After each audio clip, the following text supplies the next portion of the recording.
Yes, I'm truly honored. And this moment is just a testament of how good God is. So I just want to start off by saying Happy Mother's Day. You're going to hear that a lot today, as you should. But how many of you could say that you've had a time in your life where you felt alone, you felt like you couldn't see where the goodness was going to come from, and you couldn't find the words to pray anymore, and you just were like, okay, God, what now? Maybe you've been there, but maybe you're there right now. And I can tell you, I've been there. And I told myself not to cry. I found myself in this place during the years of 2018 to about 2023 for about 5 years.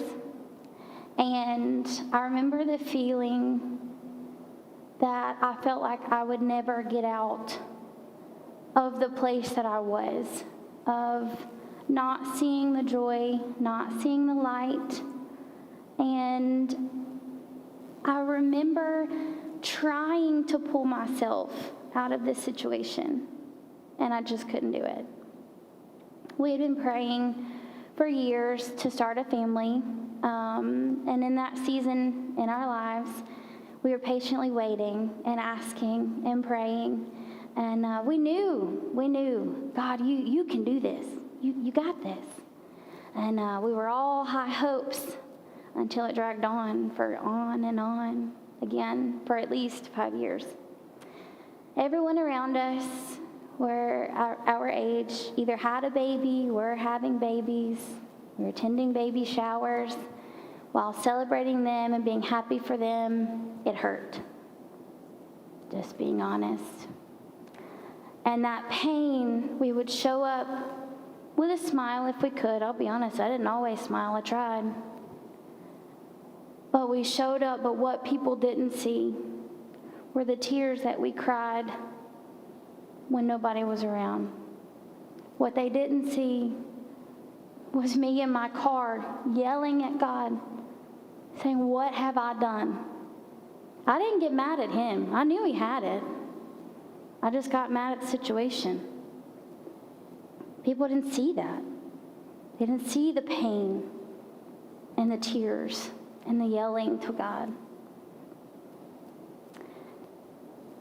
They didn't hear my voice as I yelled out to God in a deep hurt and frustration. They didn't hear my constant question of, God, why? I don't understand. I know you're good. I don't understand because I don't see it. Down deep inside, I knew that God already knew my thoughts. He knew my feelings. He knew my desires. Just wasn't feeling it. I felt lost. Somewhere around September to October in 2018, we were living in Adairsville at the time, and I was driving to church. It was just me. Stephen had to work that day, and I just was crying and sobbing, and again, yelling out to God, what have I done? What did I do to deserve this? And this was in 2018, so this was towards the beginning.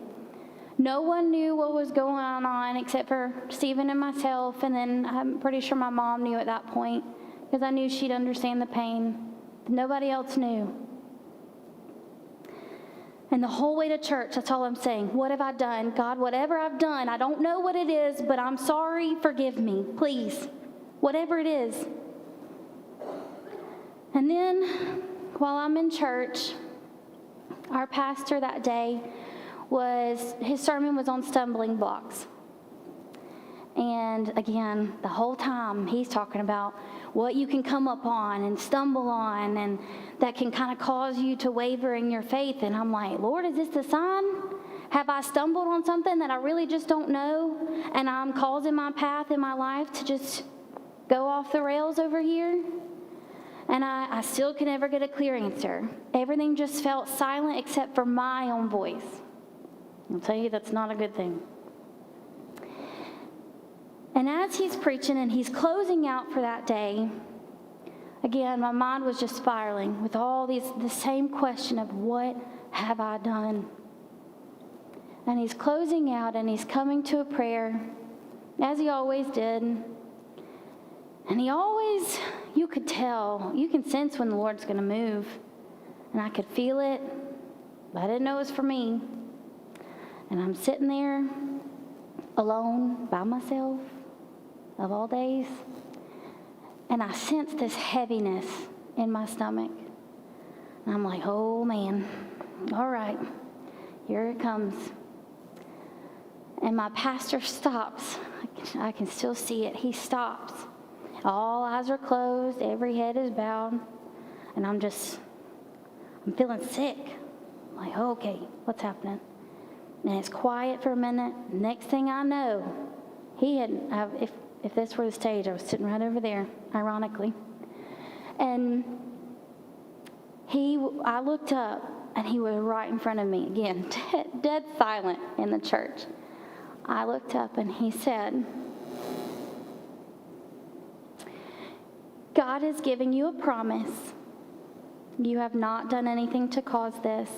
It is not your time. It is in his time. That was his exact words. Those were also the same questions and concerns that I had just voiced to God and God alone. He was the only one that knew I had said that. The pastor didn't know it. Stephen didn't know it. He was at work. It was just me and God. And in that moment, I didn't know what we were in for, but in that moment, I knew God hears me. In that moment, God had been the only person that heard those.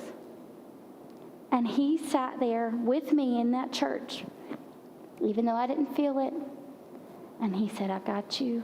I hear you. And I needed that reminder, so I held on to that. But let's fast forward to 2021. After a few false positives, I decided to take a look into some medical answers. And once the diagnosis was confirmed, I was told that I would never be able to carry a child on our own. Of course, I cried. I was heartbroken. Oh, but I was like, you know what? God can do anything, and he can. And he can. I wasn't wrong. I'll tell you where I was wrong in a minute. But I was like, oh, God's got this. So in my heart, I knew, we all knew, God could do miracles. We can cry through it. He's got it. But we specifically started to pray for a full medical miracle. That's all I wanted, was a full medical miracle. I was like, God, this is impossible. Imagine the glory that would come out of this if you were just like, bam, you're healed and there's a baby. You know? I mean, yeah, that'd be great. And he could. But again, that was not his plan. But my vision was still so set and so focused on that one path, that one plan. And I knew he made a promise and he's going to keep it. But where my vision, it wasn't aligning with what he had planned to fulfill the promise. So here's the promise. Here's my path to get there, and God's was way over here. So I had to somehow make this one over there, because we weren't moving. But again, my vision did not align with God's plan, and I didn't know that at the time. God had to work in my heart first. And I didn't know that until later. I'm way over here, and God is saying, I hear you, but you're not hearing me. This is not the path that you've got to take. He had to fix my heart first, because it wasn't ready. Life can get busy. Situations can be overwhelming. It's easy to get lost or down in the weight, and it's easy to feel that no one understands. It's very easy. And truthfully, what you're going through, there might not be many people that do understand. I've told many that I know there's people that understand our pain. Not everybody, and I'm so glad. I'm thankful for the path that we've done and we've walked, but I would never wish it upon anybody. God has his own path for everybody. And again, you might be in something and you just don't feel that anybody understands. But God does. If you allow these thoughts to continue, it's easy to feel alone, unseen, and unheard. Then we lose sight of the goodness of God. You get so bogged down in all of that, you can't see the goodness of God. That's where I was. I knew he was good way down deep, but I couldn't see it. And then we lose sight of God's faithfulness. Not that he's not faithful. He is still faithful. But you as a human can lose sight of how faithful he is if you're so blinded by the situation you're in. And that's where I was. I had lost sight of the goodness of God. And I vividly remember sitting on my knees right here at this very altar, about 1.5 years ago probably. And I remember it was one of the songs that was just singing, God, you're so good, you're so good. And I was like, okay, you sure? Again, I knew way down deep inside, I knew he was good. But I could not physically say that out loud. And then that broke me even more because I was like, oh no, he's going to get me because I can't say you're so good. This is all going through my head, which is a lot. And I just cried and I said, God, in a whisper, I said, I know you're good. I know. I've seen it all my life. But right now in this moment, I cannot physically say it out loud. It was like I would tell myself, okay, here it comes, let's go. And then I'd just be like, nope, not yet. I just couldn't say it. This broke my heart because I knew that he would take care of me. I knew he would. It just still hurt. I needed to be reminded that God still saw me in the middle of my mess. I'll share more about my story in a few minutes, but first, let's take a look at a woman in the Bible named Hagar. She was put in a situation where she was lost and forgotten, and truthfully, at some point, that's really how she wanted it to be, or so she thought. But even though that's how she felt, God kept sending her reminders that I see you and I hear you. He proved to her that he is good despite the hardships. So I'll be reading out of Genesis 16. If you'd like to turn to your Bibles, it'll also be on the screen. But it'll be Genesis 16. And while you're trying to find it, I'll kind of give you a little backstory. So Genesis 16 starts out with Sarai, which is later named Sarah, and Abram, who is also called Abraham later on, after a transformation. Sarai was unable to give birth to a child with Abram, and so she thought, instead of waiting on the Lord, I'm going to come up with this clever plan, so she thought, of giving her Egyptian slave, Hagar, to Abram to try to start a family that way. Abram agreed. Now, once Hagar realized that she was pregnant, she despised Sarai. This was not what Sarai expected. She even tried to blame Abram, and it's like, come on, man. You told me, all right? But anyways, to help solve the problem, Sarai began to mistreat Hagar. She was like, okay, you did this, it didn't really work out like I thought, so I'm just going to mistreat you as my Egyptian slave. Hagar wasn't having it, so she decided to flee and just leave where she was. That's where we're going to pick up in Genesis verse 17. The angel of the Lord found Hagar near a spring in the desert. It was the spring that is beside the road to Shur. And he said, Hagar, slave of Sarai, where have you come from? Where are you going? Now, I'm going to say this. He's asking these questions. He already knows. He just wants to see if you're going to tell him. I'm running away from my mistress Sarai, she answered. Then the angel of the Lord told her, Go back to your mistress and submit to her." The angel added, "I will increase your descendants so much that they will be too numerous to count." The angel of the Lord also said to her, "You are now pregnant, and you will give birth to a son. You shall name him Ishmael, for the Lord has heard of your misery. He will be a wild donkey of a man. His hand will be against everyone, and everyone's hand against him, and he will live in hostility toward all his brothers." She gave this name to the Lord who spoke to her, "You are the God who sees me." For she said, "I have now seen the one who sees me."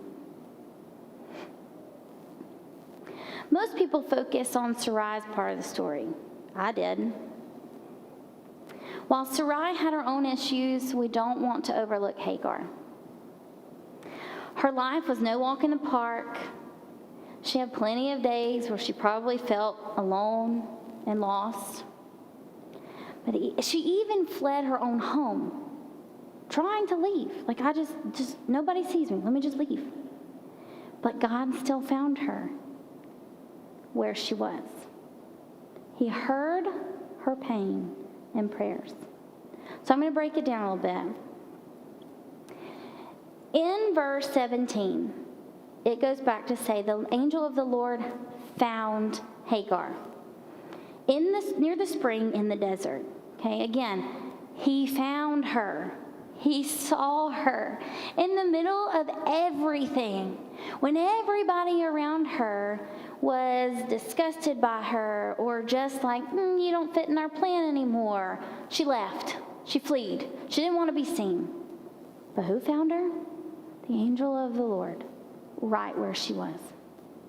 And not only that, he added in a promise. She didn't know that was coming. Genesis 16:10, the angel added, "I will increase your descendants so much that they will be too numerous to count." So now, he's seen her, and he's thrown this little promise in there. Like, okay, I see you. I got you on down the road. Now, she probably didn't see it yet, but that's what he's saying. Genesis 16:11, "You shall name him Ishmael, for the Lord has heard your misery. He has seen her, he has promised her, and he has heard her." Hagar was in the middle of a big mess, and again, having a hard time seeing it. She was having a hard time finding that goodness that could come out of the situation. And now there's a promise. I'd really like to know how well she could sense the faithfulness. Like, all right, God, we've been through here, here, and here. You sure about that? But that's where her faith had to carry her through. He didn't promise that it would be easy. That's not his promise. But he will promise to get you there if you let him. So let's keep going. Scripture wraps it up with another emphasis. Okay, I mean, it's loaded in the scripture. Genesis 16:13. "You are the God who sees me." Sees me. All through that, he's like, I hear you, I see you, I'm giving you a promise. I hear you, I see you, I'm giving you a promise. It's right there.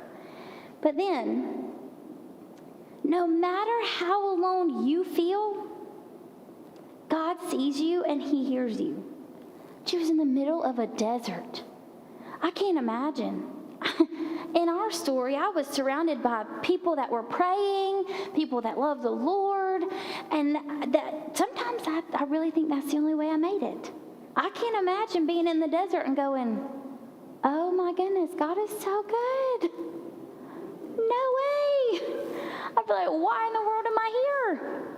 She left probably this nice, really big house. The situation wasn't great, but she was probably well taken care of in general until everything went down. And again, I put myself in her shoes in the middle of her desert. God, you're good. Yeah, I don't know. But he does hold to that promise. just like in Hagar's story, God will show up in yours. He showed up in ours. It may not be through an angel. I didn't have an angel descend on me. It could be, it's God. He can do it in any kind of way. But for us, I had people that would speak over us when I couldn't find the words. Many times when someone would speak a word over us, and when I knew for sure it was from the Lord, it was moments of days and weeks and maybe even a month where I was like, God, I don't hear you. I don't feel you. I'm trying. But then God would send me a little, hey, go tell Breanna this. And then I'd receive it, and I'm like, all right, God, I hear you. Because he heard me. I slowed down, and I heard him. He would send it to me when I needed it. So he would speak through others. Perfect timing through everything. Perfect timing through the adoption process, even when I felt like it was going on forever.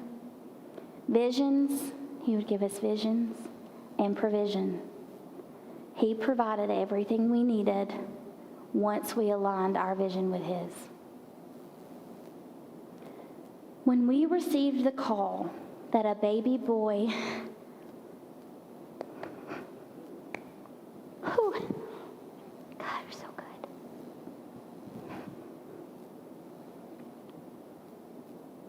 When we received that call to receive a baby boy, and to know that he would be joining our family the very next morning, we read through his information the night before. We had all the birth information, his information, the birth parents' information. And we're just reading through and we're like, okay.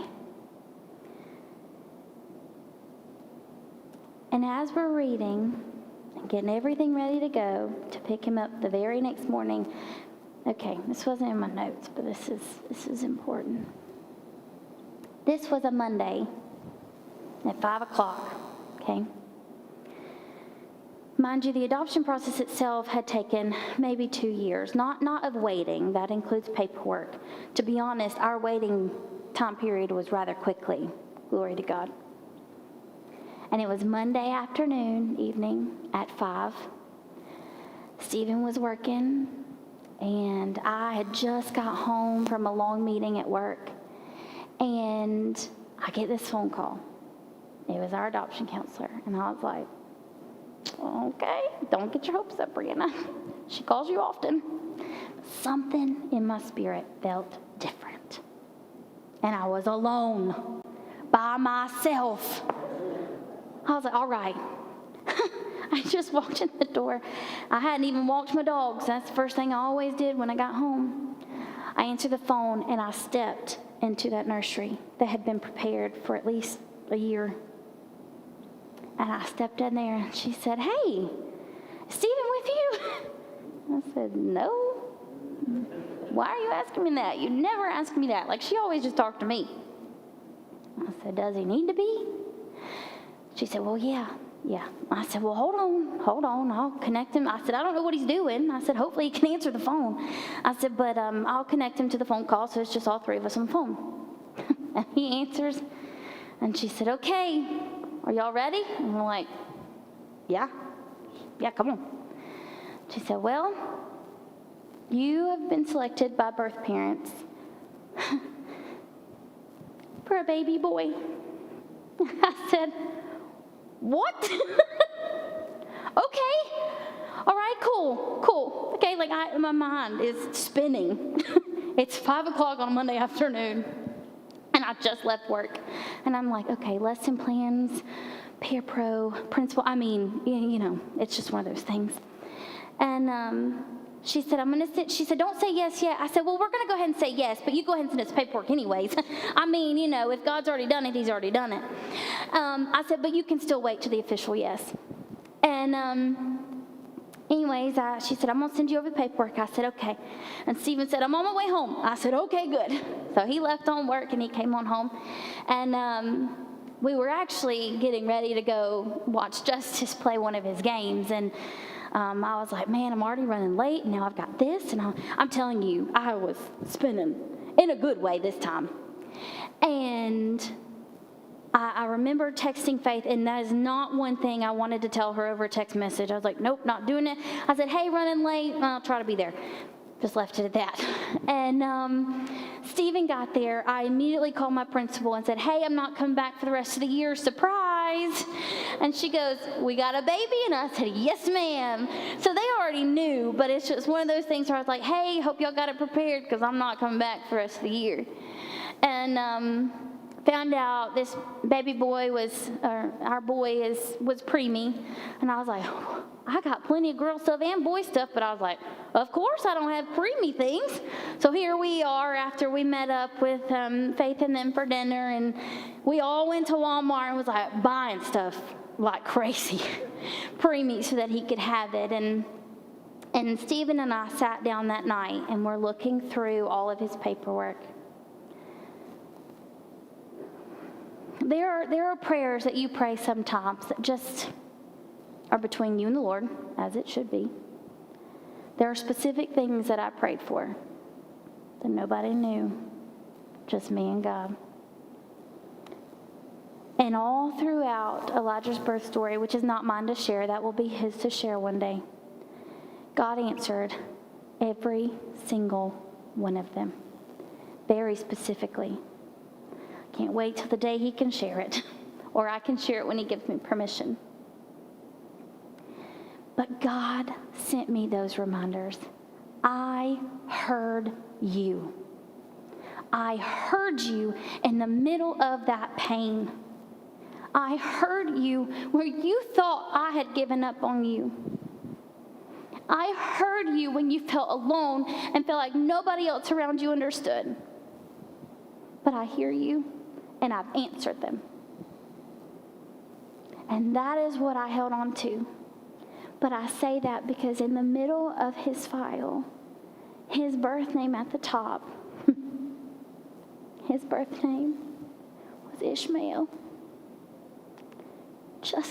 Was Ismael, but just like Ishmael.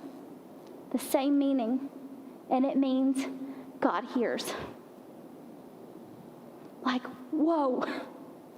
We had never met the birth parents. We changed his name later, obviously. But we didn't have any say in his name when he was born. But it was Ismael. God hears. Like, oh my goodness, how good is he? This was mine and Stephen's reminder once again that he heard us the whole time. He had been there right beside us, even when we felt alone. I told you that I would tell you more of our adoption story, and after taking a look at Hagar, here we go. I mentioned earlier that I found myself in a place that I couldn't see God. I was blinded to the faithfulness, like I couldn't see it. This is where my heart needed to grow. I said earlier that God needed my heart to grow, needed to work on me a little bit. This is where it is. I was so focused on my desire of my heart. Now, he knows the desires of our hearts, and he's there to answer them. But again, he still has his plan, and I promise you it's better.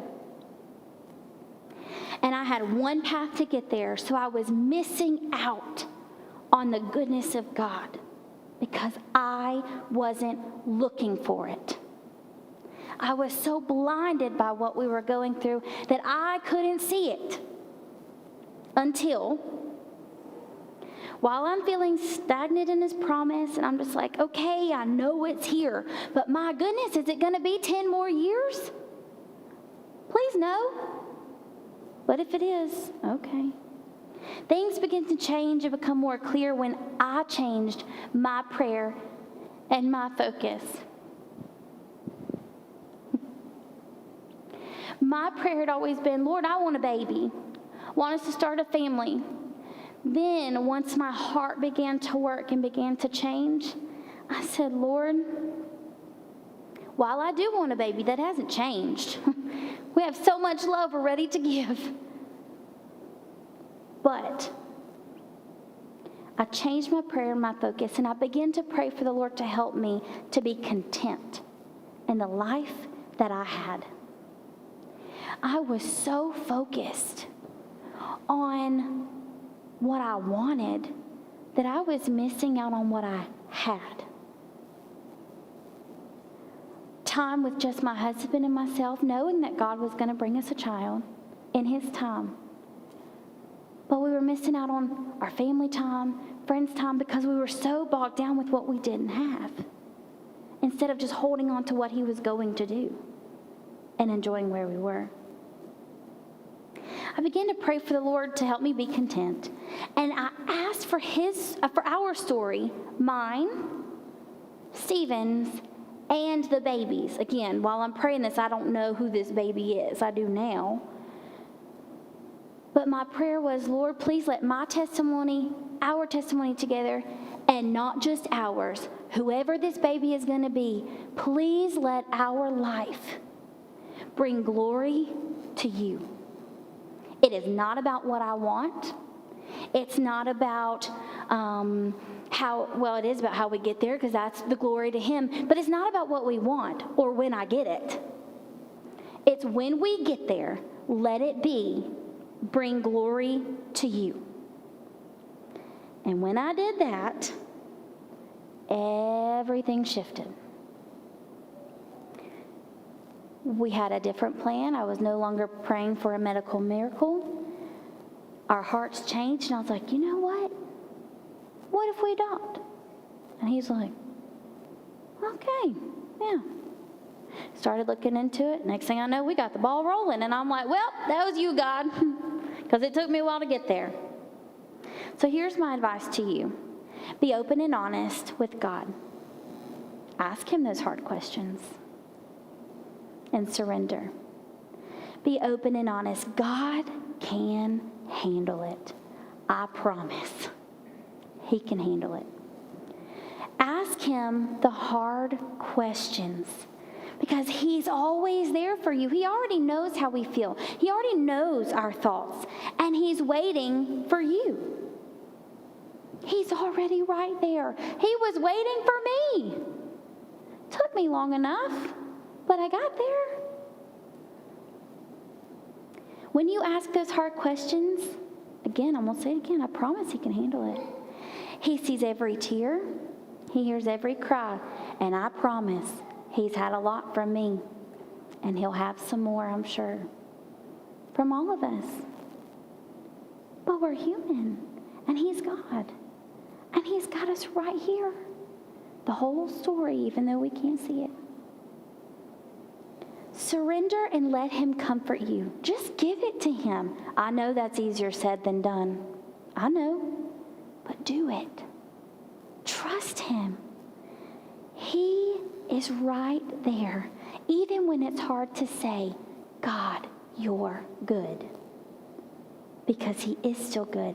Even if we don't do these things, those heavy emotions and those thoughts can eventually take control of our lives. They did mine for a while. And again, they make you blind to His goodness. They make you blind to His faithfulness. He's still good and He's still faithful. He was the whole time to me. But I couldn't see it because I was so weighed down with what I thought I wanted to see. Even when He kept sending me those reminders of, I hear you, I see you, and this is still my promise. I was like, okay. A couple weeks later, they need to remind me again. He probably was like, come on, Breanna, get it. Now I find myself saying, God, you're so good. Every time I look at my son's face, every time I hear him say mama or dada when I'm trying to get him to say mama, or even when he's past tired and he's pitching a fit, y'all don't see that, I do. But I look and say, God, you're so good. When he's sitting there pulling everything out of the shelves, I'm like, I prayed for that. And I still say, God, you're so good. And we're just now beginning. I understand that. Those that are surviving and have survived teenage years, I'll be coming to you one day for advice, okay? But just to remind you that after my prayer, I leaned into him more and everything changed. I had that joy that could only come from him. Even when I was crying, I still had that joy because I knew who he was. It helped carry me through. I'm going to try to go through this a little quickly because I want to wrap it up with Genesis 21, okay, part of it. Because I want you to see where Hagar went through, how it worked out for her. Again, it wasn't easy, but I'll go through kind of quickly. Genesis 21, 8 through 21, bear with me. The child grew and was weaned, and on the day Isaac was weaned, Abraham held a great feast. Also, Isaac is a new one. We kind of skipped some parts in there, and now it says Abraham. It doesn't say Abram. Told you there's a little name change in there. Now that we're here, Sarah and Abraham have actually had their own child named Isaac. Okay, so this is where we pick up. But Sarah, who was Sarai, saw that the son whom Hagar the Egyptian had borne to Abraham was mocking, and she said to Abraham, "Get rid of that slave woman and her son. For that woman's son will never share in the inheritance with my son Isaac." The matter distressed Abraham greatly because it concerned his son Isaac too. But God said to him, "Do not be distressed about the boy and your slave woman." So Abraham's like, dude, I've got two situations going on here. God says, don't worry about it. I got it. He says, listen to whatever Sarah tells you, because it is through Isaac that your offspring will be reckoned. Now that was for Isaac. I will make the son of the slave into a nation also. Okay? So he said, don't worry about it. Let them go a little bit. I've got Isaac and I've got Hagar. Not the perfect situation, but I've got them. Okay? Because he is your offspring. Early the next morning, Abraham took some food and a skin of water and gave them to Hagar. He set them on her shoulders, then sent them off with the boy. I could not imagine. She went on her way and wandered in the desert of Beersheba. The desert again? Man. When the water in the skin was gone, she put the boy under one of the bushes. Then she went off and sat down about a bowshot away, for she thought, I cannot watch the boy die. And as she sat there, she began to sob. God heard the boy crying, and the angel of God called to Hagar again from heaven and said to her, "What is the matter, Hagar? Do not be afraid. God has heard the boy crying as he lies there." God heard both of them again. She's in the middle of the desert again, and God says, "Got you still." Okay, again, if I was in the desert, nah. I'd be like, okay, well, let's move along. "Lift the boy up and take him by the hand, for I will make him into a great nation." There's that promise again. Then God opened her eyes, and she saw a well of water in the middle of a desert. So she went and filled the skin with water and gave the boy a drink. God wasn't done. He said, "Not today. I got it." God was with the boy as he grew up. He lived in the desert and became an archer. While he was living in the desert of Paran, his mother got a wife for him from Egypt. God fulfilled his promise of making him a leader of his own nation. He didn't forget. It's time to remind ourselves that God sees us, God hears us, and he is faithful and good. I personally want to remind you, especially if you're in the middle of something, I want to remind you that He hears you, He sees you, He is good and faithful, because I've been right here where I couldn't see it. I had to have somebody else tell me. So I'm here to tell you, He hears you, He sees you, and He is good and faithful. No matter what season you're walking in.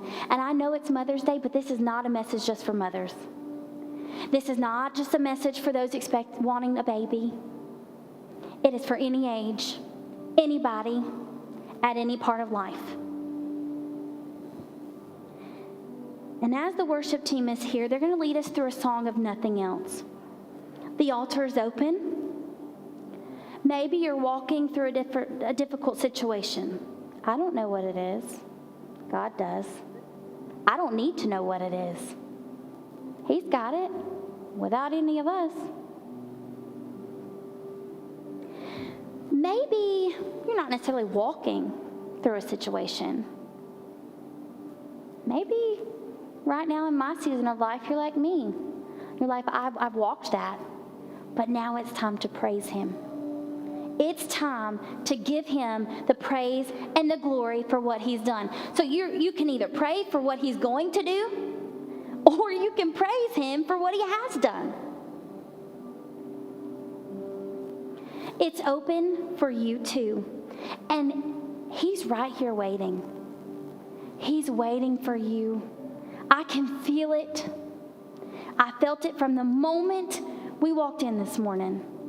This message was for somebody. I don't know who. I don't. But God does. Don't hold back. He's here waiting for you. Sometimes you just have to take that bold step out. He will meet you here. I'm going to pray just to open the altar, and they're going to lead us in a song. While we do that, I encourage you, if you need prayer, come to the altar. If you just want to worship, come to the altar. It's not all about, oh, I don't have it together, which actually, really, do any of us have it all together all the time? Probably not. This is open just as a step to meet Him, no matter where you are. So if everybody will bow their head and close their eyes. God, we come to you right now. We thank you so much for this word that I know for sure it was from you. None of this